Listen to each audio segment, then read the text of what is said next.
폰더시의 위대한 하루 파트 2. 안네 프랑크. 양피지의 글을 다 읽은 후 데이비드의 몸은 공중에 뜬 채 배는 그에게서 점점 멀어져 갔다. 그리고 거대한 힘에 의해 어딘가로 빨려 들어간 그는 다음 순간에 작은 방에 서 있었다. 작은 방에는 7명의 사람들이 하던 일을 멈추고 가만히 숨을 죽인 채 있었다. 그들이 숨을 죽이고 있는 방의 벽 건너편에서 벽을 두드리는 노크 소리가 계속 들려왔다. 벽의 높은 부분에서 중간으로 그리고 다시 낮은 부위로 노크의 위치가 바뀌더니 이윽고 노크 소리가 멈추었다. 방 안의 사람들은 숨죽인 채 5분가량을 기다린 후 더 이상 인기척이 없음을 확인한 후에 안도의 한숨을 내쉬었다. 데이비드를 발견한 소녀가 아버지께 위층으로 올라가도 되는지 물은 후 허락을 받자 계단을 따라 위층으로 올라갔다.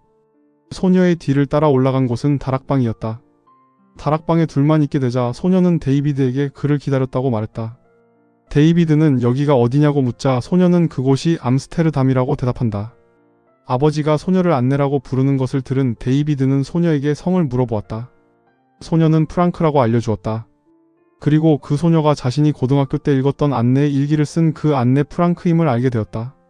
안네와 그녀의 가족들은 나치가 네덜란드를 점령했을 때 그 별채에 숨어있던 네덜란드계 유대인이었다. 그녀의 가족들은 그 별채에서 1년 4개월이나 버티고 있던 중이었다. 안네의 아빠가 경영하던 철물점에서 일하던 비서 미에프와 그녀의 남편 뱅크가 비밀 통로로 식료품을 보내주고 있다고 했다. 그때 밖에서 휘파람 소리와 분노의 소리가 침묵을 깼다. 안네는 그것이 일제 검문인 라치아라고 알려주었다. 매일 하루에도 여러 번 저런 소리를 들어야 하니 힘들겠다고 데이비드가 말하자 안네는 자신은 불평하지 않는다고 대답했다. 그녀는 불평은 하나의 행동이며 그것은 키거나 끌 수도 있다고 했다. 그리고 그녀는 불평하지 않는 쪽을 선택했다고 말했다. 그리고 우리의 인생은 선택에 의해 만들어지며 우리가 먼저 선택을 하고 나서야 그 후에 그 선택이 우리에게 영향을 미친다고 말했다. 소녀의 얘기에 데이비드는 깊은 인상을 받았다. 안네는 계속 말했다. 나의 인생, 다시 말해 나의 성격, 습관, 심지어 나의 말버릇은 내가 읽기로 선택한 책들, 내가 만나기로 선택한 사람들, 내가 마음속에서 선택한 생각들의 총합이다. 한참 동안 얘기를 나눈 후 안네는 식사를 하러 가야 한다며 일기장에서 몇 장을 찢어 그에게 주었다.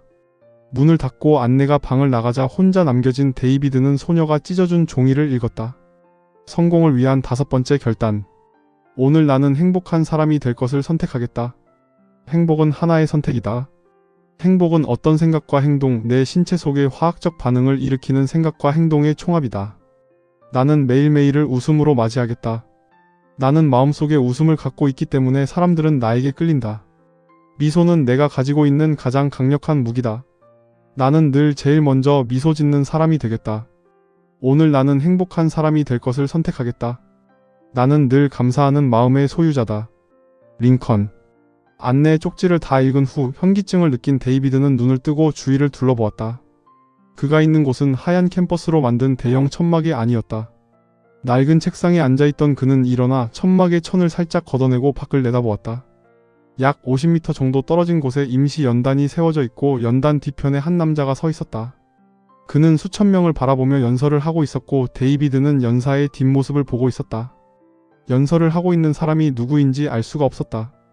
주전자에서 물을 따라 마시며 의자에 앉아있는데 천막의 천을 걷고서 한 신사가 안으로 들어왔다. 키가 큰 그 신사가 데이비드에게 다가오더니 오른손을 내밀며 악수를 청했다. 데이비드는 그의 얼굴을 보자 그가 에이브러햄 링컨임을 알았다. 링컨은 데이비드의 맞은편에 앉았다. 링컨은 그곳이 펜실베이니아주의 캐티즈버그라고 알려주었다. 그리고 날짜는 1863년 11월 19일이라고 알려주었다. 링컨은 오늘 자신이 그곳에 온 이유가 2가지라고 말했다. 첫째는 데이비드를 만나러 온 것이었고 두 번째 이유는 그곳의 공동묘지에 헌정하기 위해서라고 했다. 링컨에게 데이비드는 자신이 현재 가장 힘든 시기라고 자신의 어려움을 토로했다. 그러자 링컨은 오히려 축하하며 이제는 위로 올라갈 일만 남았다며 앞으로는 더 좋은 일이 있을 거라고 말해주었다. 그리고 위대한 일을 하기 위해서는 위대한 리더십이 반드시 필요하다고 말했다. 그러나 사람들은 현재보다 더 큰 존재가 되는 것을 두려워하고 안주하려고 하지만 우리는 앞으로 더 나아가야 하고 계속 찾아야 한다고 말했다. 그렇게 함으로써 우리의 모범과 리더십을 통해 평범함의 자리에서 안주하려는 수많은 젊은이들을 구해낼 수가 있다고 말했다. 물론 그런 과정에서 비방하는 사람들이 있을 수 있겠지만 그런 부당한 비난은 결코 진실을 움직이지 못한다는 것을 명심하고 비난을 의식하지 말고 무시하라고 충고해준다. 링컨 자신도 한 해 전에 노예 해방을 선언한 후 그에 반대하는 여론이 있었지만 흔들리지 않았다고 말했다. 전쟁이 끝나고 나면 무엇을 하겠냐고 데이비드가 묻자 링컨은 전쟁이 완전히 끝난 다음날 아침부터 그는 용서하는 마음으로 하루를 시작하겠다고 스스로를 다짐했다고 답한다. 그는 용서하는 마음이 있기 때문에 자신이 훌륭한 남편, 아버지, 친구, 대통령이 될 수 있는 거라고 말했다. 만약 우리가 용서의 힘으로 무장할 수 있다면 우리는 존경을 받을 수 있고 어디서나 필요한 사람이 되고 또 부자가 될 것이라고 그는 말했다. 내가 남을 용서해주면 내 마음속에 있는 분노와 증오를 해소시켜 나의 영혼을 자유롭게 놓을 수 있다. 그는 자신의 미래를 위해 도와주는 힘은 용서라는 점을 강조했다. 연설을 위해 천막에서 나가려던 링컨은 데이비드에게 쪽지를 건네주었다. 연단으로 올라가 연설을 하는 그에게 수천의 관중이 환호를 보냈다. 천막에서 나와 높지 않은 언덕으로 올라가 나무 그늘에 앉은 데이비드는 링컨이 건네준 쪽지를 읽기 시작했다. 성공을 위한 6번째 결단. 나는 매일 용서하는 마음으로 오늘 하루를 맞이하겠다. 나는 이제 용서는 아무 대가 없이 주어야 한다는 것을 안다. 이렇게 용서함으로써 내 영혼은 다시 편안해질 것이고 나의 동료들과는 다정한 사이가 될 것이다. 또한 나는 나를 부당하게 비판한 사람들도 용서하겠다. 지난 여러 해 동안 내가 저지른 모든 실수, 모든 착오, 모든 좌절을 경험한 나 자신을 용서하겠다. 가브리엘. 데이비드는 온 몸이 땀에 젖은 채로 꿈에서 깨어났다. 그는 콘크리트 바닥에 앉아있는 것을 발견했다. 눈을 비비고 주변을 둘러보았다. 그의 주위에는 엄청나게 많은 선반들이 있고 그 선반 위에는 고무줄로 묶인 사진 묶음들이 엄청나게 쌓여 있었다. 그 사진들을 살펴보니 모두 아이들의 사진이었다. 데이비드는 왼쪽의 공터로 들어갔다. 그곳에는 엄청나게 큰 옷걸이대가 있었고 수십만 벌도 넘는 옷들이 옷걸이에 걸려 있었다. 통로를 따라 100m가량 걸어가니 그곳에는 선반 위에 수천 개도 넘는 휠체어들이 놓여 있었다. 맞은편에는 자동차 등록증이 선반 위에 산처럼 쌓여 있었다. 계속 걸어가면 그때마다 새로운 물건들이 산처럼 쌓인 선반들이 나타났다. 한 바퀴를 돌아 다시 원래 있었던 사진이 쌓인 곳으로 돌아와 서 있는 데이비드의 곁으로 덩치가 큰 남자가 걸어왔다. 데이비드의 곁으로 다가온 남자의 몸에는 날개가 달려 있었다. 그는 대천사 가브리엘이었다. 데이비드는 자신이 죽은 것인지 그에게 물었다. 그러자 가브리엘은 그곳이 잠시 거쳐가는 곳이라고 답한다. 그리고 이번에는 데이비드에게 자신이 믿음을 가진 사람이라고 생각하는지 물어본다. 그러자 데이비드는 질문이 무슨 의미인지 되묻는다. 그러자 가브리엘이 설명한다. 모든 사람의 행동은 믿음과 두려움 중 하나로부터 비롯된다. 그리고 그 둘은 동전의 앞면과 뒷면과 같은 것이다. 믿음과 두려움은 아직 벌어지지 않은 일에 대한 기대감이거나 아니면 볼 수도 없고 만질 수도 없는 어떤 것에 대한 마음의 자세이다. 믿음은 자기가 보지 못하는 것을 믿는 마음가짐이다. 그 믿음의 포상은 결국 자신이 믿는 것을 보게 되는 것이다. 우리가 내일을 실현하는데 그것을 가로막는 건 의심이다. 성공한 사람들은 때때로 괴짜라는 칭호를 듣기도 했지만 부정적인 예상이나 느낌은 아예 무시하거나 듣지 않으면서 앞으로 나아갔다. 설명을 듣던 데이비드는 그곳에 산처럼 쌓여있는 물건들은 무엇인지 물어본다. 그러자 가브리엘은 그 물건들은 지상에 있는 사람들이 조금만 더 열심히 일을 하고 또 기도를 올렸더라면 그들에게 주려고 마련해 놓았던 물건들이라고 설명했다. 그는 계속 얘기했다. 재앙과 고난의 시기는 언제나 위대한 사람들을 만들어내는 배경이었다. 가장 강한 쇠는 가장 뜨거운 불에서 만들어진다.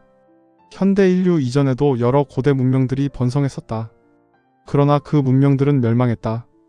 그 이유는 현대 우리들의 문명을 위기로 몰아넣고 있는 것과 똑같은 이유로 그것은 거만하고 감사할 줄 모르고 믿음이 없었기 때문이었다. 그리고 가브리엘은 데이비드가 그곳의 마지막 방문자라고 말했다. 또한 앞으로의 모든 것이 데이비드에게 달려있다고 말했다. 데이비드에게 7가지 결단사항을 하루에 하나씩 24일간 숙지하라고 말했다. 그리고 매일 큰 소리로 2번씩 읽으라고 했다. 마지막으로 그는 데이비드에게 그가 선택하는 대로 그의 미래가 결정될 것이라고 말한다. 모든 뜻을 전한 가브리엘은 날개를 펴서 하늘로 사라졌다. 그리고 데이비드는 가브리엘이 준 두루마리를 펼쳐서 읽었다. 성공을 위한 7번째 결단. 나는 인간에게 부여된 가장 큰 힘, 즉 선택의 힘을 갖고 있다. 나는 어떠한 경우에도 물러서지 않는 것을 선택한다. 나는 뒤로 물러서지 않는다. 등대에서 흘러나오는 불빛에 시선을 고정시킴으로써 단 한순간의 낙담도 끼어들지 못하게 한다. 나는 이성보다 믿음이 더 훌륭한 인도자라고 생각한다. 이성은 한계가 있지만 믿음은 한계가 없다. 믿음의 보상은 내가 믿는 미래를 보게 해주는 것이다. 결단. 데이비드가 눈을 떠보니 거대한 주차장 한가운데에 서 있었다. 그는 주변의 건물들을 둘러보았다. 그리고 그곳이 바로 자신이 살고 있는 곳임을 깨달았다. 그런데 이상한 점은 커다란 건물들이 전에는 보지 못했던 건물들이었다는 점이었다. 그리고 데이비드는 그곳이 현재가 아니라 10년 혹은 20년 후의 미래의 장소라는 것을 알아차렸다. 데이비드는 거대한 빌딩을 향해 걸어갔다. 그리고 그 건물의 수위와 인사를 나누었다. 데이비드는 건물 안으로 들어갈 수 있냐고 그에게 묻자 수위는 자신의 건물인데 당연한 거 아니냐며 자신을 따라오라며 앞장을 섰다. 빌딩 안의 커다란 대강당에서는 한 남자가 자신의 인생 이야기를 들려주고 있었다.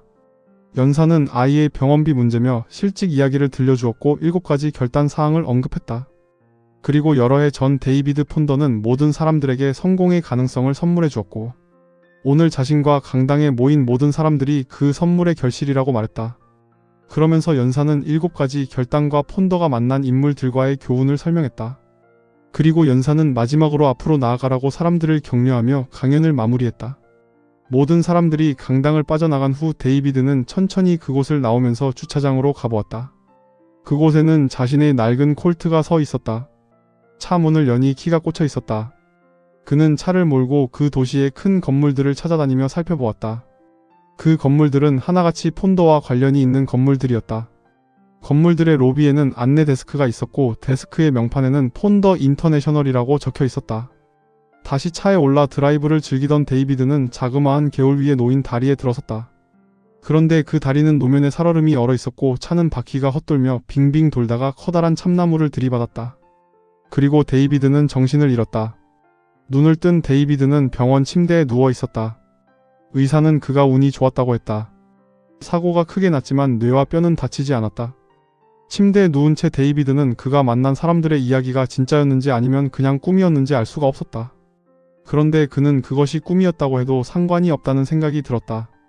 그가 얻은 7가지 결단 사항이 있기 때문에 그는 그게 꿈이라도 상관없었다. 그는 종이와 펜을 찾아서 그 7가지 결단 사항을 빠르게 적어 나갔다. 잠시 후 한 간호사가 그의 병실로 찾아와 폰더 씨의 물품이라며 검은 플라스틱 가방을 놓고 나갔다. 데이비드는 가방을 열고 그 안에 들어있는 자그마한 담배 쌈지를 꺼냈다. 그것은 분명 그가 체인벌리에게 받은 그 쌈지였다. 살펴본 것처럼 이 책은 자기계발서의 내용이지만 구성은 소설로 진행된다. 젊은 시절을 바친 회사가 다른 회사로 넘어가면서 하루아침에 실업자가 된 폰더는 수개월을 새로운 일자리를 구하지만 뜻대로 되지 않는다. 어렵게 파트타임으로 구한 철물점에서도 해고를 당하고 그는 이 모든 불행이 왜 자신에게 닥쳤는지 원망한다. 그러면서 그가 탄 차가 사고가 나면서 그는 알 수 없는 힘에 의해 역사적인 인물과 천사를 만나서 그들로부터 7가지 교훈을 얻어온다.